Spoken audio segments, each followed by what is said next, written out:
I think I think we are at a really exciting moment. I mean, are we at the moment of the invention of alphabetic writing, phonetic writing, or I mean, like, what's the scale of this? Thousands of years from now, are people going to look back to the 2020s and say this moment of AI coming on was revolutionary? Who knows? I mean, it might be a smaller change, but it does feel like we're at an exciting spot in time, and that decisions we make now in the 2020s will influence the ways in which education and society are shaped going forward long term. With satellites now enveloping our world, giving power to a seemingly infinite suite of options for us to connect, we have officially entered a new frontier of communications, an unexplored wilderness where the rules have yet to be written. Is this new landscape helping or hurting us in the long run? Today's guest is Carl Whithaus, noted author and one of the country's foremost authorities on writing technologies and digital cultures. He's here to share his thoughts on how it's going so far, where we might go, and what we need to be mindful of as we move ahead. Hi. Hi. I just want to jump right in and get started on this topic, because this is what keeps me up at night. Communications. I'm a communications person. I do think that we are in a really unique time in history where we have more communications power than we've ever wielded before, thanks to the technology and the fact that we are surrounded by satellites and you name it. I want to talk about the implications. Can you give me an idea, first of all, of how you see the landscape now? Am I right in assuming that this is fairly unique, a unique paradigm for us? Right. Well, so, I mean, in some ways, in the book Swarms, Viral Writing in the Local, what I'm trying to do is look at the way that communication and writing has changed over the last decade, or really between 2011 and 2021, and thinking about all these little forms of writing, like the chats that happen in Twitch live streams, the writing that happens on wikis, these types of communication that aren't foregrounded or often paid attention to, and yet at the same time really shape how people think and feel and approach the world. So with that, it's different tones for different channels. Or have you noticed any large trends in the way people communicate? I know my parents could never have conceived of emojis, for instance. Sure, right. And emojis now, I mean, multimodality, moving across text and voice and image, happens all the time. I mean, that's part of what I'm looking at and trying to study, is the way in which people are now multimodal communicators, whether they're using WhatsApp or, live streams. I mean, it's far more than email. It's far more than, printed books. Like, we have all these different communication channels that are like coming at us at once, and how do we make sense of them is sort of a huge, crucial question. And I'm going to take you out of your comfort zone and put you in an economist's seat for a second, and say, do you see the market acting in a way that props up one end or not the other? Like, one app doing better than the other when it comes to modalities? Oh, so is there a particular app that's having more of an influence at the moment, or what? Or even just let's strip it back to modality. So let's say, on one hand there's a telephone, on the other hand there's an email, then there's text messaging, then there's like an infinite array of social media opportunities and different digital spheres, where we can, like, chat rooms where we can go and kind of find our people or find trolls or whatever we happen to find there. Yeah. So is there a mode that's... So, I mean, on one level, people would say, like, the written word is dead. It's diminishing influence. I mean, we're in 2026 right now, and everything is images or everything is video. And I think, interestingly, generative AI and, like, the release of ChatGPT 3.5 in November 2022, like, completely shifted the landscape in terms of what modality dominates, because there is so much text that's out there now. I think we really need to attend to alphabetic text, as well as image and sound, and all of those things are coming together and playing off of each other in really intriguing ways at the moment. So it's almost like we've gone back to cave paintings in a sense, and we're now coming out of cave paintings and back into the written word. Is that what you're saying? Like we're re-exploring that? Yeah, well, I mean, in some ways. So there's this media theorist, Walter Ong, who talks about orality and literacy, and then secondary orality. And it's almost like we're in a moment of secondary literacy that is the revolutions of print and of writing are now being recirculated in really rapid ways. So if you take something like the writing that happens in a Twitch live stream, I mean, it's alphabetic text, but it's combined with emojis, with visuals, like instantly. But in addition to that, that is playing, if you're thinking about a Twitch live stream like someone watching a video game, that's also with the video recording. So you're having all these modalities that are intersecting at the same time that are making a particular performance, that's making a text. And then I guess the other thing that I would add to that is these texts aren't fixed in place the way that a book is. So if you watch a Twitch live stream like Loser Fruit playing Fortnite, the people that are watching that are in the chat, that are participating both with the humans in the chat, but also the bots in the chat, are shaping the way that Loser Fruit is playing the game, what she's responding to. And so you have these multimodal interactive text where writing, at least alphabetic writing, is just one part of 3 or 4 different modalities that are competing for our attention at any given moment. And do you see that dynamic bleeding into other channels? That, like, for instance, if let's just say someone's growing up in these days and they are Twitch and they're gamers, and now they've got to fill out, or they have to create a resume, create a cover letter or something like that. Are you finding that it's hard for them to jump into that mindset of words only? Or no, I actually don't. So I think a lot of people want to think about changes in writing technologies, publishing technologies as the end of literacy as we know it. And I actually think, whether you're talking about social media or you're talking about AI, that users are fairly sophisticated, that, college students are fairly sophisticated and recognize different moments in time, different situations. They have to communicate differently. Although I think that's also something that folks, both high school teachers, but particularly in college context, are often teaching, which is that the particular situation that you're in demands a different type of performance, demands a different type of textual production. But I think students, people, participants are capable of recognizing the differences and switching relatively quickly between those different types of communication modes. That's interesting, and that's hopeful, because I know I've heard a lot of what you're saying, a lot of the critique about the current kids today don't know how to make a sentence or whatever. And I know there's a lot of fear in education that we might be empowering people to become less. End of statement. Hard close. So you don't see that as a viable trend? You don't see that as something that we need to watch out for? So I think you got to be cautious of it. So it could be, this is maybe less with social media, although it plays there, but particularly with AI, there's a real danger of cognitive offloading. So there's the danger of, okay, the only thing that is valued in a course context is the final product that's produced, the final 15-page essay at the end of the quarter, at the end of the semester.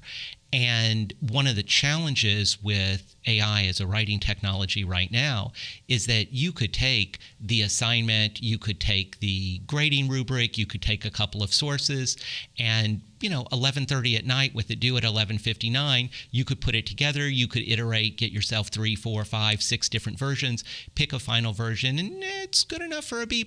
Maybe it's even good enough for an A, and you're done. And that would be offloading all the cognition, all the work of learning, all the messiness of multiple drafts, reading over those things. So there's the danger if the only thing in education we're doing is valuing the final product. You can offload all that and you can produce a final product that's good enough to get a grade, that fools, even with AI detection software. But I don't think that's the problem. Is if we're only valuing that final product and we're not engaging students, learners with the process of reading through multiple things. And you can use these different technologies to produce different text, but you have to slow down and think about what's happening in the conversations and not just value the final quickly produced product, but really the process and the conversations that are happening to produce that final thing. Yeah, there's been a lot of data, a lot of studies from what I've heard. Writing something by hand leads to greater digestion, greater retention, absorption of information and things like that. The keyboard computers kind of like put those muscles into atrophy state or whatever. I'm sure it's the same. You could say the same thing about calculators and math. There's a reward to that tactile presence of doing things in a. The longer it takes you to get you to do something, probably the better off you will have learned it. Do you find that to be true, or do you find any salvation in the technology? Well, so I would say the salvation in the technology is, while it enables things to occur faster, you're able to produce something that's faster, but you can also think about what you want to produce in a more deliberate manner. I don't know. Do you want to ask that question again? I feel like that's not, I don't like the way that answer is going. Okay, yeah. Let me rephrase it. Take two. So there's a lot of information out there. There's a lot of studies that have been done about the way people learn, and it turns out that there's a lot of value in the old school way of handwriting. Handwriting, taking notes by hand. The absorption level, the retention level is so much higher than it is when you just record it or transcribe it or something like that. It's a very temporal, experience that today's technology has allowed us to take advantage of, or if you could say that. And I can imagine that there was an argument back when calculators came on the scene that, our math skills are going to be tanking. I'm not sure that that's actually true. I haven't seen any data about that. But do you find in your studies that technology has actually lessened our ability to absorb and retain information? Right. Well, so these, on one level, there's something about slow messiness of reading and writing and learning and taking time. Like tactically handwriting something out, or there's studies where you look at reading on the screen or reading on PDFs versus reading in the printed book. And one of the big things you find in those environments is you're able to find information a lot faster in an electronic text, but the overall cohesion, comprehension of something that you've read in a printed book is greater. So there are these things with older media. At the same time, so if you think back, like in the history of Western philosophy, and you think back Plato and Socrates, Socrates was really opposed to this hugely threatening technology to learning, and the technology was writing. because you've heard of Socratic dialogues, right? Socratic dialogues are people chatting back and forth to each other. Socrates thought the only way to learn was to have a conversation. And as soon as you wrote something down, the danger was that it would be taken out of context. The teacher and the student were no longer talking to each other. They were using this technology, writing, and people could misread it. People could look at it and not understand it because you couldn't ask the text anything. It was written down. It was dead. It couldn't speak. Plato, as Socrates' student, turns around and writes it all down. And in fact, the only way that we actually have Socrates now is through Plato's writing. So I think if you want to think about the dangers of AI or the dangers of new writing technologies or all these multimodal things that are coming at us, I don't know that they're the threat to learning so much as a transformation of the ways that we think. So maybe freeing us up to absorb different content or more content. Different content, more content. I think it's probably more the different rather than the more. I mean, you can process. We're not going to process information as quickly as a computer. There are going to be things that our technologies can do better than we can. We have to figure out what we want them to do. And I think actually this is a thing that I'm really interested in at the moment. And part of the reason that I'm interested in the book Swarms, Viral Writing in the Local, because I wrote it and it's about, writing technologies from 2011 to 2021, all these, a decade worth of these different things. But I'm really interested in it because I think we're at a point where we're seeing AI, and I think humanity, governments, schools, individual users, people have to make a choice about how we want AI technology to develop.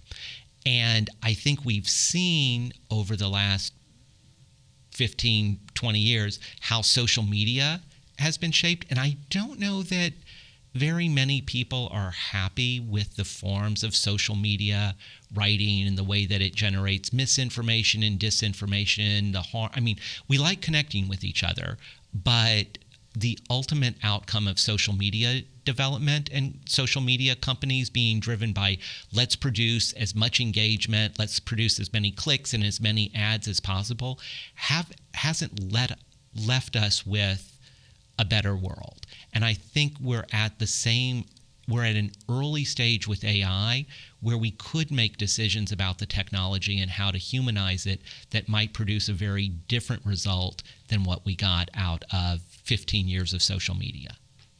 Yeah, good points. You threw a couple of words out that I'm going to just cherry pick and string together. Yeah. Social media and negative. And there's also, I would say, part of what you've studied is negative effects of social media influence, like how, the impact of trolls, the impact of influencers, things like that. But there's also some good to be heard. So I would love to hear examples from you of what you think have, like, the good, the bad, the ugly of social media. Yeah, sure. So there are two examples from the book that popped to mind right away. And one of the examples is iFixit. So iFixit is this really interesting project out of San Luis Obispo where folks got together and figured out, how do we, instead of throwing away old electronic devices, old computers, how do we repair them? And then how do we build a system where others can go to? So if you go and look at ifixit.com, it's a wiki, and it was originally started by a bunch of students in their college dorms. They didn't want to throw away like an old Apple, but of course, Apple computers were notoriously hard to repair. They decided they wanted to advocate for users' rights to repair electronic devices. And so now they have this really robust wiki, which has hundreds of thousands of repair guides that offer people ways of repairing things from consumer electronic devices to bicycles.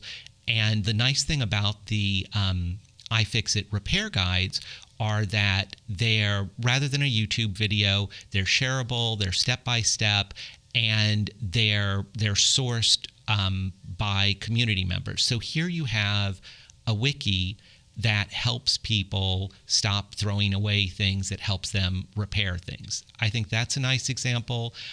Local wikis, which actually started here in Davis, were really, really valuable as a way of community sharing information with each other. And so I think you see things like the local wiki project. I think you see things like iFixit showing the ways in which people can use new forms of writing, can use social media to connect with each other and make things better rather than only negative. So that's a great example of technology doing the heavy lifting. That's the good versus the bad or the ugly. And that's also kind of interesting because it's, the whole notion of planned obsolescence, which I think we've all grown to hate a lot of tech companies because they embrace that thing. They are being met face to face with unplanned reincarnation. Like, we're going to take this thing that you thought was going to be in the dump someplace, and we're going to make it function longer than is comfortable for you. So has there been any industry pushback on that? Oh, on the iFixit? I don't think there's been. I mean, it's hard for large corporations to just say, no, we don't want to allow people the right to fix and repair their own products, although while publicly they don't come out against it, it's not like every corporation is embracing consumers' rights to repair, right off the bat by any means. Yeah, well, we're just going to make it a little harder for you to get inside of this. Right. That's cool. So tell me an ugly story. Oh, an ugly story. There's a lot of them. So, I mean, we can talk about Pizzagate because that's one of the examples that I used to start the book off with.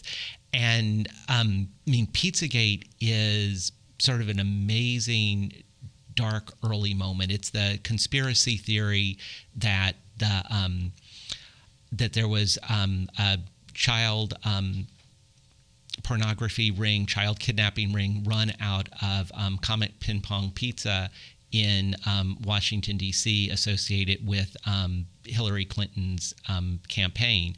But part of what happened with Pizzagate is when you go back and you study the online discourse around it, you find out that there are a number of people like Stephanie McWilliams, who is a blogger, who are following it remotely and are putting themselves in the role of investigative journalist, citizen journalist, not necessarily on the spot, but trying to report.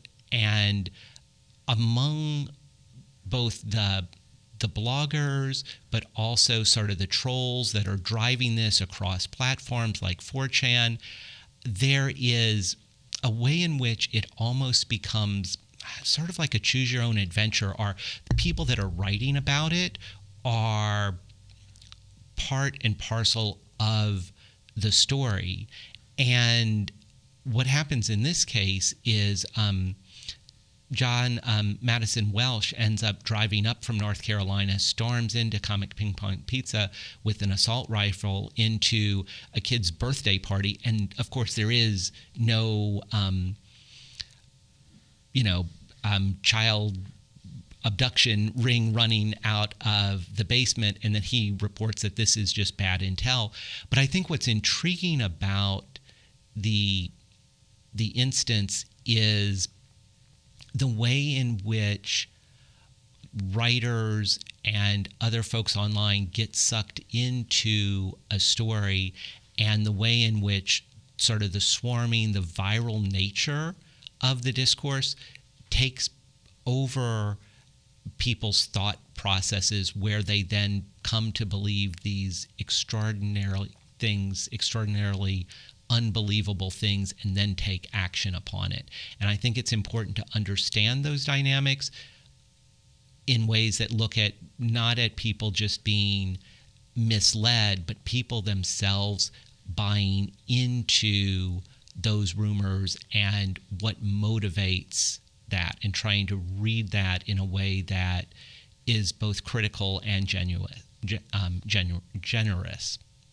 It's strange that it seems like a lot of the topics, an increasing number over the past few years, almost exponentially increasing, just seem like Mad Libs. Let's just throw some words in a pot and let's see what kind of hatred we can stew up, and like the most ridiculous things. And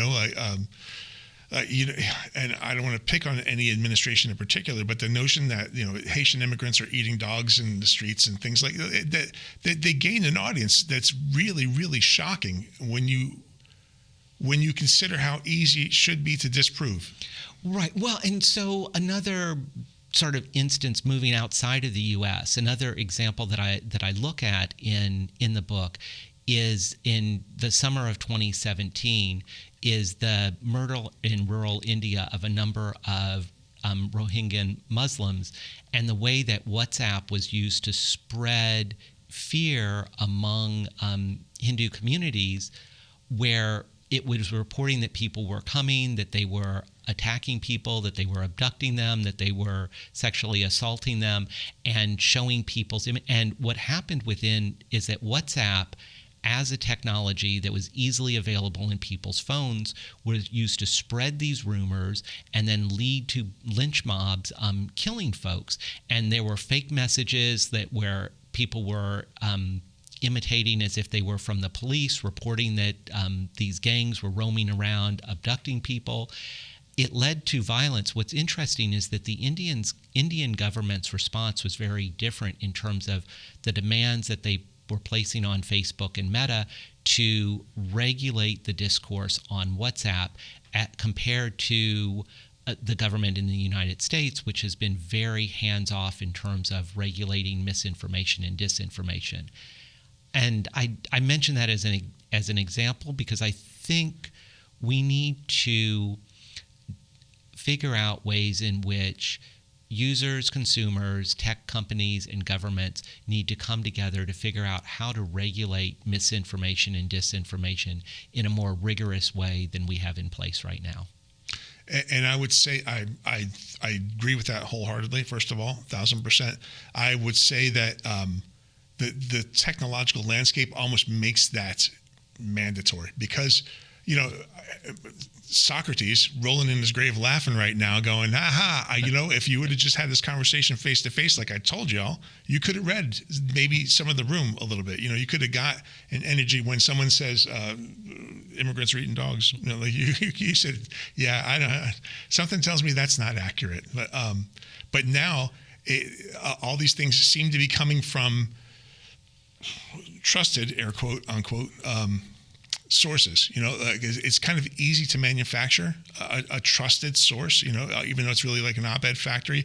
That's a whole nother dynamic that is, I don't know that it's popped up recently, but it's certainly kind of taken wing. Do you find that as well? Well, right. There's so many sources that are out there, and it's so easy to produce text and also rip things out of one situated context and put it into another. And I think one of the things we need to do is try to teach students, teach ourselves, how do you read things carefully and think about the original situation in which they arose and the way in which a message or an artifact, a recording can get reframed in a different context. Trying to figure out how to make this concrete. So you can take an image, you can take a piece of writing, and if you reframe it, you can make it look really bad if that's your intention. And part of what you need to do as a reader is be able to understand when something has been framed to deliberately discredit it, and you need to be able to ask the questions that push back to the original context where something was created. Or, for instance, like if you're thinking about the number of AI-generated images, think about the number of AI-generated images that are coming out now around the war in Iran. A number of those are clearly fake. Part of what's happening, I think, in some news organizations is a real effort to show the fakes and distill them. So the New York Times has had on their cover a couple of times in the last week or two exposés on the fake images that are coming out. And then when they show them, they always put a red line through it, say that it's AI generated, but they're trying to demonstrate the way in which images can be created and attempt to describe a situation, but are really misleading. And I think we need more work that's showing how, whether it's an AI generated image or another form of writing or text, is being ripped out of context and used in a harmful way so that people are more aware of it and more suspicious of it. And I know that there's always been this notion, if it hasn't always been hardcore law of, freedom of speech has its boundary. Like, for instance, you don't walk into a crowded theater and yell fire. There are just these things you don't do. I don't know that that's punishable anymore, that if it ever was a crime to do that. But do you see any governing bodies kind of embracing, like, we really need to wrap our arms around this? I know the country of Finland, for instance, that's part of their curriculum. Like, I don't know if they do K through 12, but their youth education program, part of their curriculum is to teach people to teach their students how to spot fake messaging. That's how pervasive this has all become. Do you see that happening in the United States at all? Right. Well, so there are a number of organizations that are interested in critical media literacy and developing curriculum that help students recognize different forms of conspiracy theories, different forms of fake news. And I think the move to have more media literacy, critical media literacy, and even critical AI literacy is hugely important in this country right now. Yeah, and AI, that is a very fertile conversation topic as well, because just words alone are enough to sway somebody. Or, if you can show them a picture or a video or something that's not real and it's believable, and people don't have the wherewithal to actually do the critical thinking or to do the research, it puts a lot of pressure on the average reader. Like, now I have to research everything to see if it's actually accurate. I can't even believe my own eyes anymore. The thing that's ironic to me, when I've heard of anyone trying to get their arms around artificial intelligence, it is almost always to preserve workers, preserve employment opportunities. Like, AI is going to power robotics, which is going to take away all of our jobs, and we're going to be poor. I don't ever hear anybody really railing against the fact that, wow, I just saw an image that really makes me want to go enlist and go, murder people or something like that, because I feel like a sense of justice has to be done. Thoughts? Yeah. So you mean the danger of images that can be produced with AI? Just the lack of will that I see in this country to actually do anything about the qualitative, of like, I could inspire someone. I could have Pizzagate 2.0, 3.0, all the way down the stream until we've just got nothing but, no one's ever going to eat pizza again out of fear.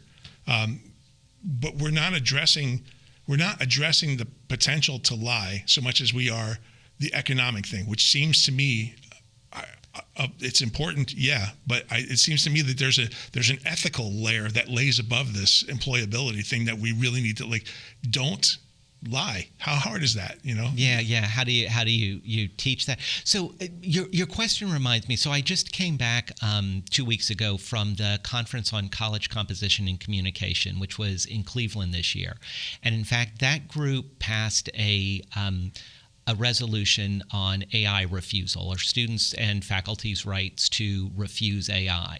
And it's really controversial in the field at the moment, because on one level, the organization is saying, okay, faculty members and students should be empowered to refuse using AI. So if universities are saying, oh, we're going to go and we're going to adapt, OpenAI, ChatGPT, like our colleagues in the CSUs did last summer, individual faculty and individual students should be able to opt out of using AI technologies, is what the organization is saying. And there are some good reasons to allow folks to opt out.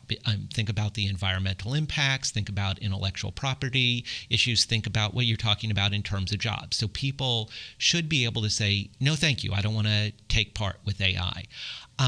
What's intriguing to me, and part of the controversy around it, from my perspective as a writer and a writing teacher, is that I think if we take a stance that says our job should be to refuse AI and we should only go back to human communication, I think we're then taking a stance, sort of like Socrates, who wasn't a dumb guy by any means, and saying we're going to ignore this technology. I think we've got to take a stance that's more AI engagement and thinking about the ways that we can shape the technology so that it's productive. Does that answer your question, or sort of respond to it in some ways? It does. It walks up to it. I'm not sure that there actually is an answer, because I think I'm coming at it from a place of like, I can't believe this is happening. But I do. I'm going to get to. There's, just like with social media, there was the good and the bad and the ugly. For every Pizzagate, you had an iFixit, or I'm not sure that that's accurate. It was a 1-to-1 proposition, but there are instances where there's a Pizzagate and then there's an iFixit. There's got to be something iFixit-esque within AI. Do you not think? Why are people defending it so hard? Yeah, well, so I mean, in terms of an iFixit-esque sort of moment in AI, I would point to the work that we're doing here at Davis right now on the PAIR project, which is PAIRR, which is Peer AI Review and Reflection. And we're working with we're actually funded by the California Education Learning Lab, which is out of the state of California. We're working with 7 other colleges, 3 CSUs and 4 community colleges. And what we're doing is we're trying to think of ways in which you can incorporate AI technologies in college writing courses, ranging from first-year composition to upper division writing in the sciences, STEM-based writing courses where you're focusing on a science or math curriculum, but you're doing writing to learn about that. And the question there is, instead of thinking about AI as this threat to learning, as this thing where, let's just go back to blue books and writing, with pencil, pen, and paper. How do you actively use the AI technologies, but have students getting feedback on their writing from the AI, from peers as well, and instructors, and then making decisions about how do they want to control the message, the communication, the writing that they're putting out, sort of triangulating between peer feedback, AI feedback, and instructor feedback. And the reason I think this is sort of an iFixit moment in terms of AI is it's a move to have AI that is developed by faculty and students in California colleges, used to produce learning and not cognitive offloading, and really thinking about how do you develop critical AI literacy, where students can, first of all, they have the right within the project to opt out of it. So if a student says, I don't want to touch AI, I don't want my writing going into AI, we do readings about the environmental impacts of AI technology. So we have roughly between 10 and about 30% of students in different classes opt not to use AI at all.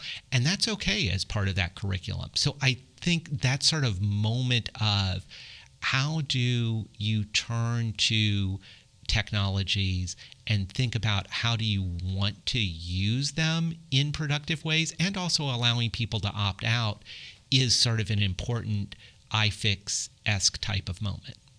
Yeah, I could see that. People, ownership of your own future and your own fate, and also a voice in how this technology is used. Those are very, very important elements. And something I don't know that the social media world responds to. I think there are token gestures. Blue Sky seems to be a fairly neutral place. It's not without its trolls, but I think there's a fear that ownership of the channels is going to condense messaging, is going to create this very restrictive portal through which messages are allowed to pass. And unfortunately, there doesn't seem to be as much energy into vetting or fact checking as there used to be. That seems to be kind of on the decline. So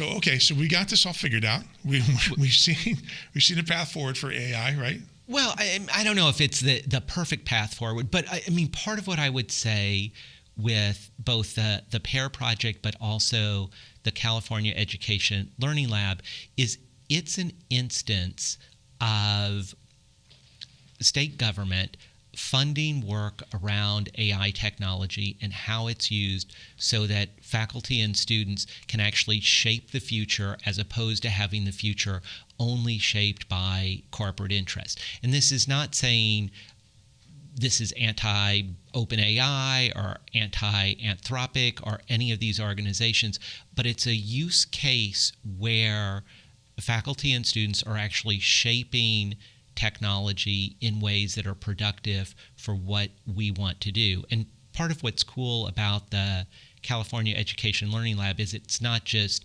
this one project, but they funded multiple projects, both through FAST grants as well as these AI grand grants.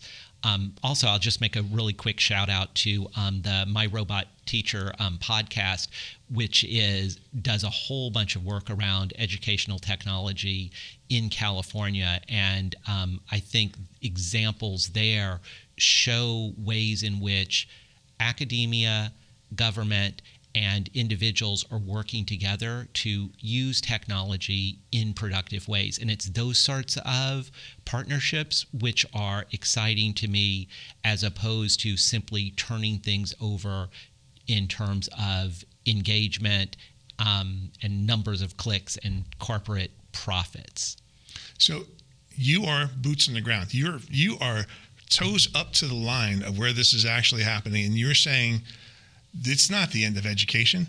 Like we have a unique opportunity right now to look at the technologies that are available out there now, decide which ones we want to actually invest our time in, and then also have a voice in how they're used for us and beyond. Like, what are our recommendations? I can imagine there are people watching PAIR program and saying, can't wait to see what they come up with or what they're determining when all the smoke is cleared. Is that fairly accurate? I think I think we are at a really exciting moment. I mean, are we at a moment of the invention of alphabetic writing, phonetic writing, or I mean, like, what's the scale of this thousands of years from now? Are people going to look back to the 2020s and say this moment of AI coming on was revolutionary? Who knows? I mean, it might be a smaller change, but it does feel like we're at an exciting spot in time, and that decisions we make now in the 2020s will influence the ways in which education and society are shaped going forward long term. Okay, excellent. So your focus of study has been over the focus of the book is over the course of a decade. You clearly have a much longer landing strip on the front and the back end of that, and you continue to monitor anything, like all the technologies that are emerging and what's out there. Is there anything that you really wish we never invented? Oh, an invention that we never had. Do I not want the internet? Do I not want mobile phones? Do I not want painless dentistry? I sort of like all of those things. Technology that we should never have invented. I'm sure there's one. I'm drawing a blank right at the moment. I think it's actually not the particular technology, but I think it's the uses of the technology that can be dramatically harmful. Yeah. Like plutonium in the wrong hand. Like, if you've ever watched the Avengers, let's just say, in the wrong hands. Well, I mean, nuclear. So nuclear power is, really, like, the dangers of, you can use you can create nuclear bombs, but you can also create treatment for cancer. And the difference of how you use it is what matters. Not, I think it's important for us to explore how the world works. And so I don't know that there's an innovation itself in terms of science or technology that should be labeled bad, but I think there are uses that we should decide not to do because of the ultimate harm that they will inflict. So technology is without a soul. It's guided by whatever ethics we ascribe to it. I mean, it's there as a tool, just like any other thing, just like, cars are. Can we use them? Yeah, absolutely. It's kind of like that philosophy, like the guns don't kill people, people kill people, people with guns. But the technology itself is not killing us. It's how we are allowing it to be used or encouraging it to be used. And these moments where we are just for our own kicks making people angry and sending them into the streets to pizza places and just saying, go dispense some justice. Doesn't seem like we've got that part figured out. So right. Well, and so maybe this is an argument. My colleagues in philosophy are going to love this because maybe this is an argument for more ethics courses. But I really think the work around how people plan to use it and having spaces like university campuses where people can talk through possibilities, potential harms, and then having the freedom to, so with AI, having the freedom to use it or not use it is an important option to give people in terms of agency. And I think we need more spaces to think about the possibilities and the uses of different technologies. For me, it's writing and communication technologies because I'm fundamentally a writer, but I think we need that in multiple different disciplines, and that's perhaps the value of places like, UC Davis and the College of Letters and Science. I mean, this is where we get to play with ideas, where we get to talk about things, where we get to imagine the possibilities and the possible usage. And I think by doing that, then we can make deliberate decisions about what do we want to develop and what do we want to set aside. And that line in the sand that higher education draws, that research draws, is what's best for society, not necessarily what is going to create the largest profit. So I think there's a sensitivity right now about researchers. There's an angst out there about the work that's done on a research university campus that I personally don't really understand, but I know it's there. I know that there's a lot of mistrust around what happens here, and that's kind of what the podcast is about. It's about really saying, this is the work that's being done. If you think you can live without it, have at it. Vote that way. But we're here to tell you that you might not be considering the full picture. And it's something that you referenced earlier about that I think falls clearly under that side of the mountain that is about what's best for us as a species, as a civilization, is that the technology that's out there right now is being evaluated in different comparisons or different combinations to figure out how we learn better, to make us better learners so that we can move forward with more solid grounding and with a better understanding of how our actions affect the planet, right? Right. So, I mean, if you think of the ways in which we're working with AI. So if you think of like Ethan Mullick's work on co-intelligence, it's really interesting the shifts that AI technology, communication technologies can bring to us. And the space of a university can let us do the research and let us imagine the possibilities that large language models can produce. And I think in some ways what's really intriguing is if we think about all the excitement around AI and everything that happened after OpenAI released ChatGPT 3.5, there's something really important in what I just said. ChatGPT 3.5. There was lots of open source, freely available public work in computational linguistics that led up to ChatGPT 1, 2.0, 3.0 before we got to 3.5. It's interesting in the history of OpenAI, it's only when you start getting close to the possibility of a GPT, a chatbot, where things start going inside of a black box, and OpenAI becomes much less open.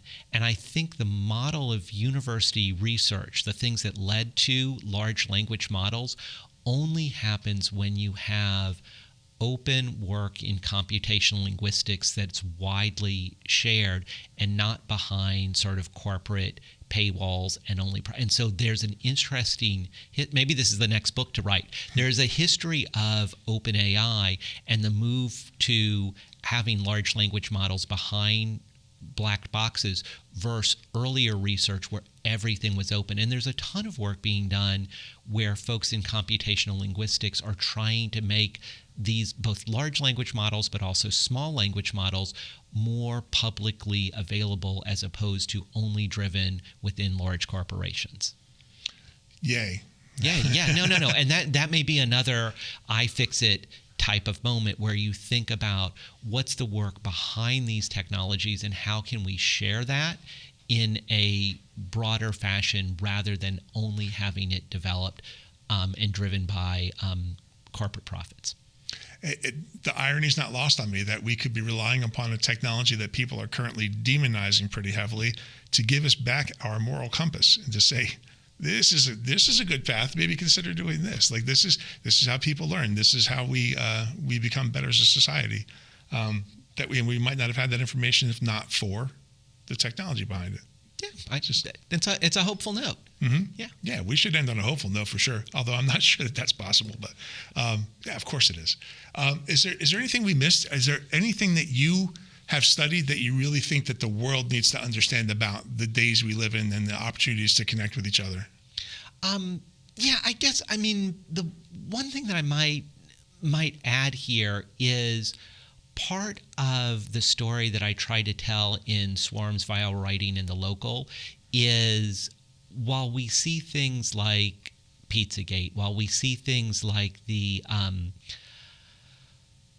equivalent of the lynch mobs in rural India in 2017, we also see moments like the local wikis, like iFixit, like one of the examples that I look at is Curly Nikki, which is natural hair blogs, and think about the types of writing, the spaces. I look at role-playing games like Roll20, D&D, people coming together and using these spaces to imagine together, to form community in online spaces. And I think those moments like Curly Nikki, like Roll20, like iFixit, show us ways in which we can use communication technologies to produce things that are beneficial to users. And I like those moments and wonder if we can learn from them and have stories about them as well as things like Pizzagate.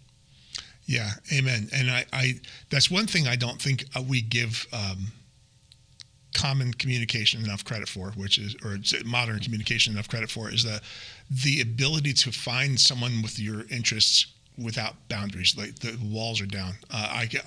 One quick example: my son, very, very connected online, made a production company where he had different people doing different tasks, and they're from like New Zealand and North and South Africa, and it was just bizarre.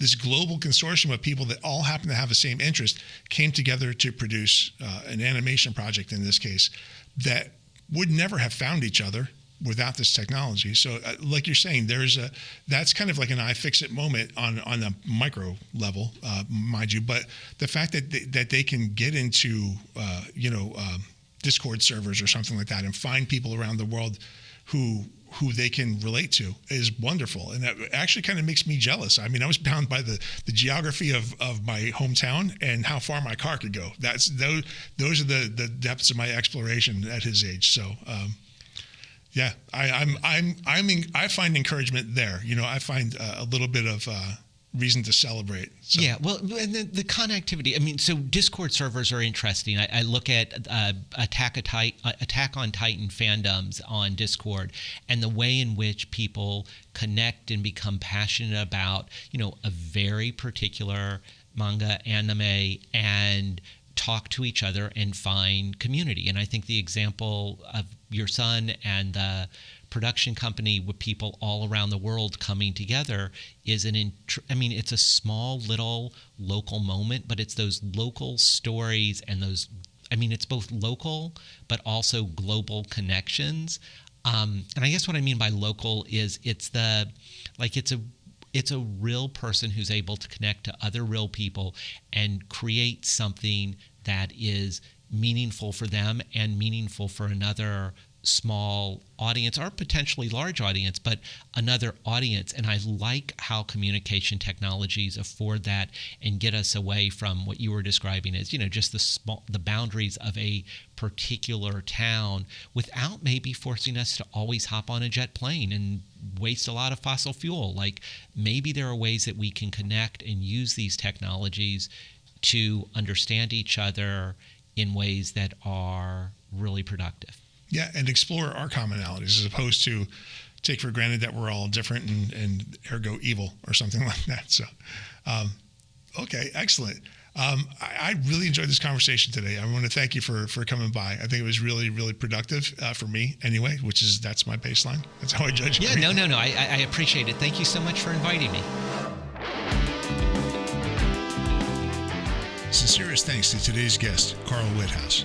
If you'd like to learn more about Carl and his work, check out our YouTube page for links to his bio, books, articles, research, and more. And thank you for joining Minds Over Matters today. You can find us on YouTube, Spotify, and Apple Podcasts. Please subscribe, share with your friends, and spread the word. We have a lot to say, and we guarantee something for everyone. Minds Over Matters is hosted by Ed Kiggins, produced by the College of Letters and Science at UC Davis, and filmed at the Larry Chandler Memorial Studio. Thanks for listening. We'll see you next time.